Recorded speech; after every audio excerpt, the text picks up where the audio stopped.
शुक्लांबरधरं विष्णुं शशिवर्णं चतुर्भुजं प्रसन्नवदनं ध्यायेत् सर्वविघ्नोपशान्तये।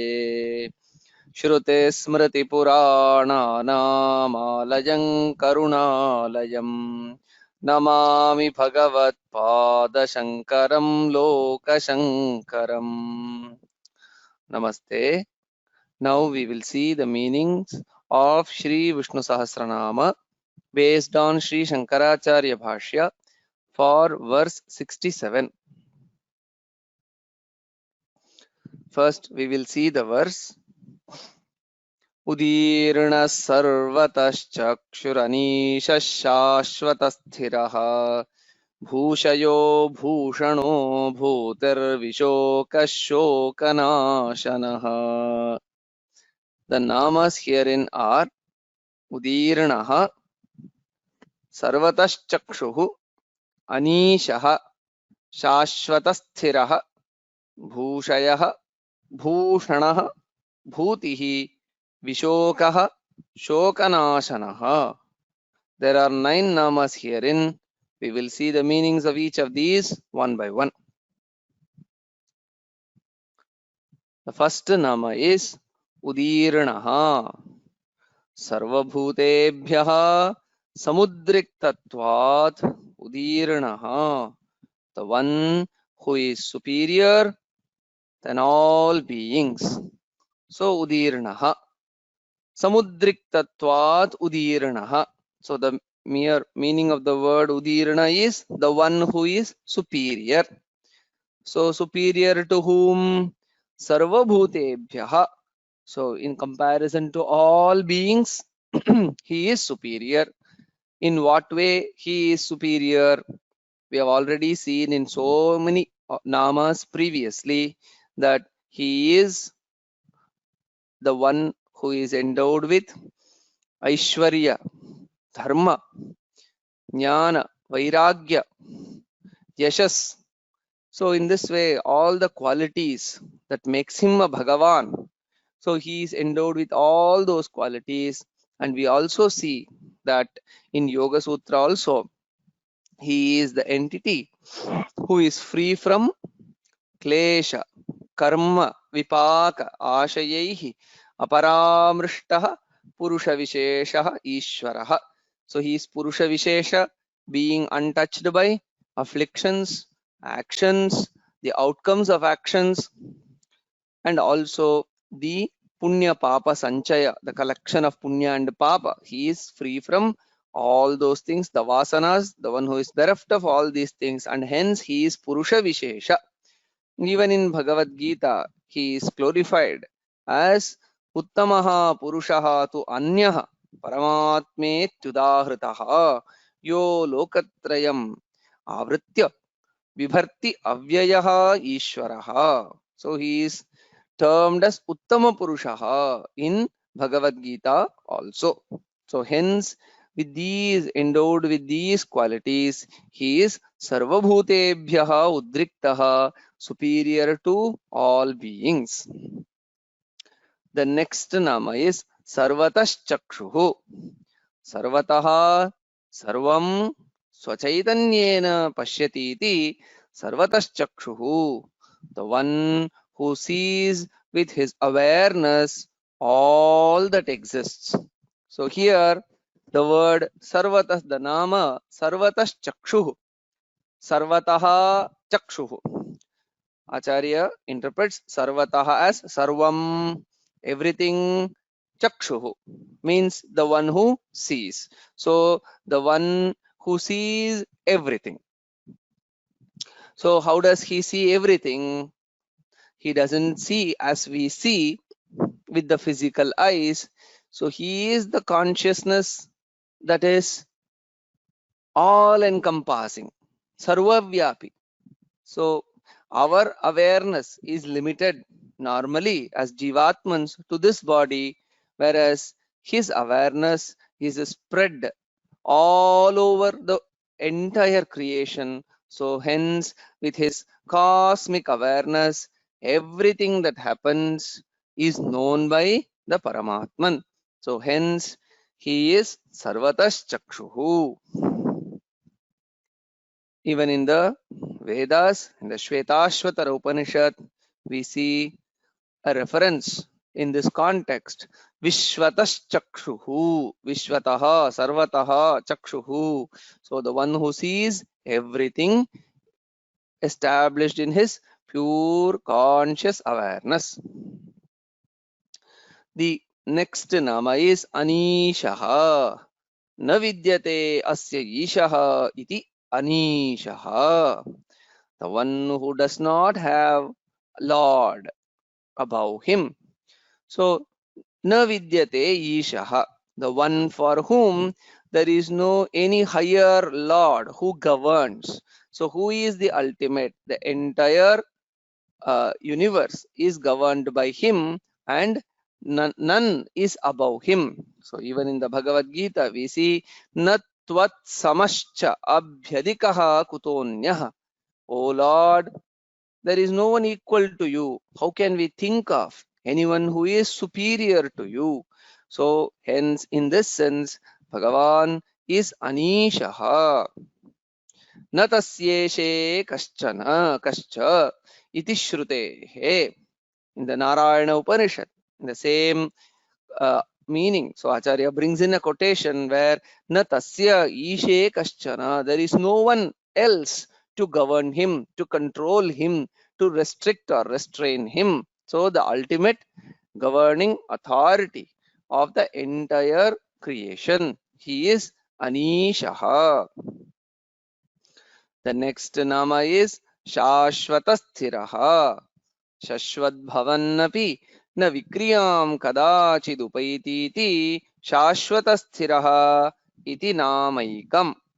Though he exists forever, he does not undergo any change. This is one name.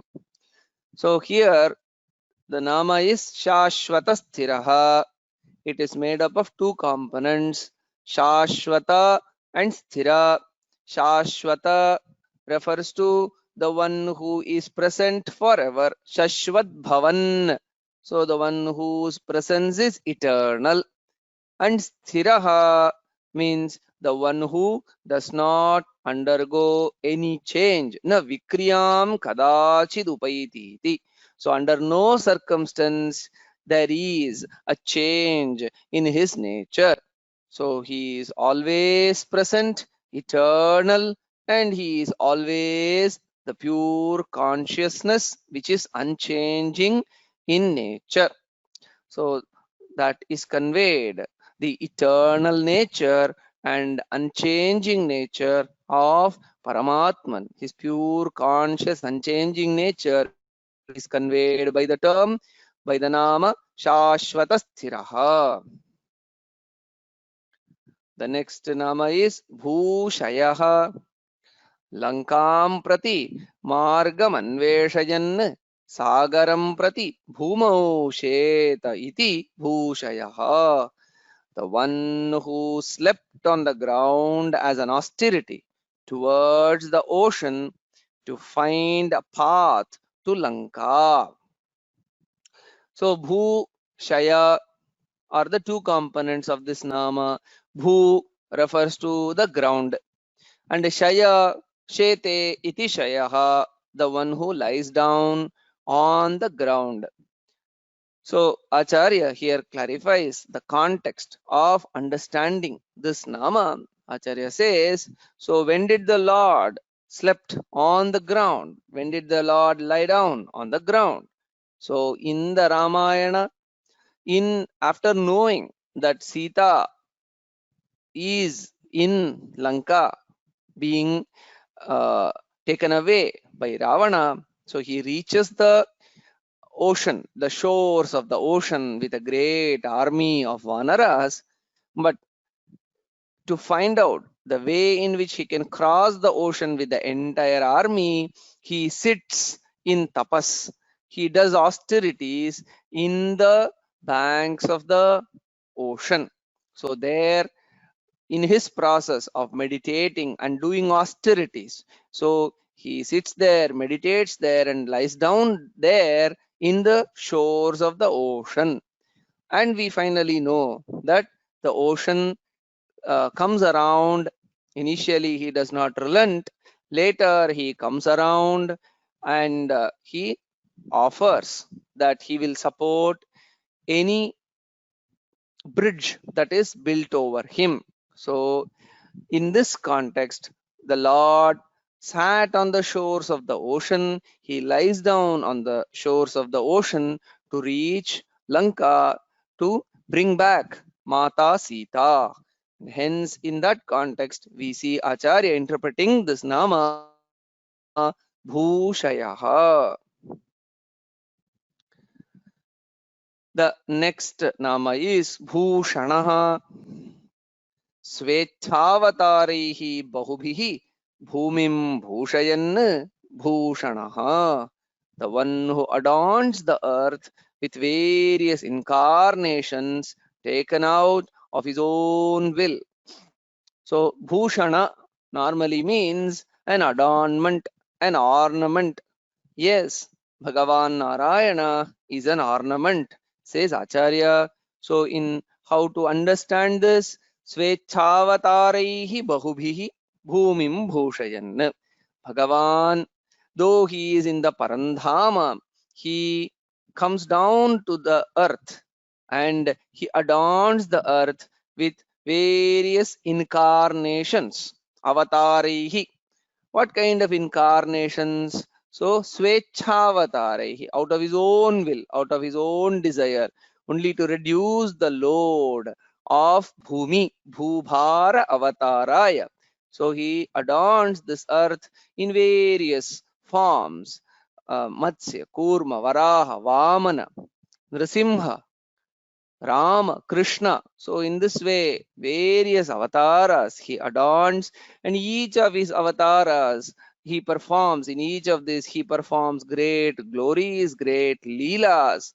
So by that, he adorns the Bhumi, and hence he is Bhushanaha, an adornment. Verily, he is an adornment to be secretly kept in our heart, in the sense to be meditated upon in our heart.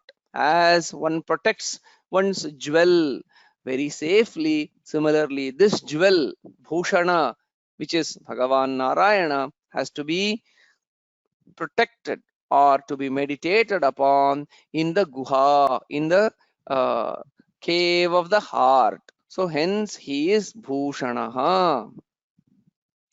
The next nama is Bhutihi. There are a few interpretations to this nama. Let's see one by one.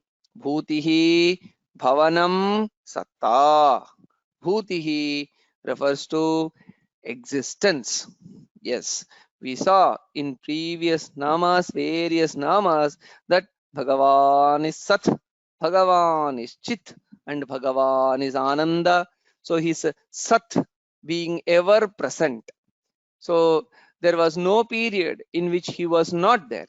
So hence Bhagavan is Bhutihi, Satta, verily the existence. Na sato vidyate bhavaha, na bhavo vidyate sataha. That which is true, that which exists, always exists, and that which does not exist never comes into existence. So in that sense, Bhagavan, he is the one who really exists, and he existed or exists forever. So that is conveyed by the term Bhutihi. In the first interpretation, it is presented as Satta, pure existence. The next interpretation is Vibhutirva, or the glories or powers. So Vibhuti, Bhutir, Vibhutir, Aishwaryam. In Amarakosha, we see the term Bhuti is interpreted as Vibhutihi, Aishwaryam, the glories and powers. Just now in the previous nama, we see the Bhagavan being glorified as Bhushana, the adornment, the ornament of the earth through his various avatars. So in those various avatars, we see the manifestation of the glories of the Lord. and hence here he is again described as Vibhutihi, the one who is the embodiment of various glories and powers. Or the third interpretation, Sarva Vibhutinam Karanattvadva Bhutihi, or the cause of all glories. So we see in this world that so many Jivatman, so many individuals endowed with great capabilities. Some can beautifully sing, some can beautifully dance, some can beautifully write. So in this way, everyone, we see that certain excellent entities existing, excellent Jivatmans who are existing among us. So they are nothing but the manifestations of the Paramatman himself. So because he is the cause of all the glories that we see in the universe around us, expressed through various Jivatmans, so he is the Karana of the Vibhuti. He is the cause of all the glories. So even in the Bhagavad Gita, we see Yadyad Vibhuti Matsattvam Shrimadurjitameva va Tattadeva Vagachatvam Mama Tejomsha Sambhavam. So all the glories that we see and enjoy and relish in this universe is nothing but the manifestation of an aspect of the Paramatman only. And hence he is termed as the Karana of Vibhutis. All the glories, greatness that we see in individuals, in this Jivatmans, various Jivatmans around us, it is nothing but the manifestation of the powers of the Paramatman. Hence, Vibhuti, he is again Karana of Vibhuti, is glorified as Bhutihi. Paramatman is Bhutihi. The next nama is Vishokaha. Vigataha Shokaha Asya Paramanandaikarupatvaditi Vishokaha. The one who is bereft of sorrow, being of the nature of only the ultimate bliss. So Vishokaha, Vishoka, Vigataha Shokaha. So the one from whom or the one in whom there is no shoka, no sorrow. So how is that possible? Acharya clarifies, Paramanandaika Rupatvat. He is the embodiment of pure bliss, Paramananda, ultimate bliss. He is the repository, he is the source of the reservoir of ultimate bliss. And hence, how can we see any sorrow in him? So he is Vishokaha. Previously, in the Nama Bhutihi, we saw the Sat aspect of Paramatman. Here we see the Ananda, Satchidananda. So the Ananda aspect of Paramatman being brought out through this Nama Vishokaha. And previously also we saw Sarvatash Chakshuhu, the one who sees everything, the one who is aware of everything. So Bhutihi brings out the Sat aspect of Paramatman, and then Sarvatash Chakshuhu brings about the Chit, being aware of everything, and then Vishokaha brings about the Ananda Swarupa of Paramatman. Hence, with these three namas, we see the Satchidananda Swarupa being glorified. The next nama is Shokanashanaha. Smritimatrena bhaktanam shokam nashayatiti Shokanashanaha. The one who destroys the sorrows of the devotees on merely being remembered. Shokanashanaha. Shoka, Nashana are the two components. Shoka is sorrow. Nashana refers to the one who destroys. The Paramatman is the one who destroys the or removes, mitigates the sorrow. Sorrow of whom? Bhaktanam, of the devotees. When does he remove? Smriti matrena, just by remembering.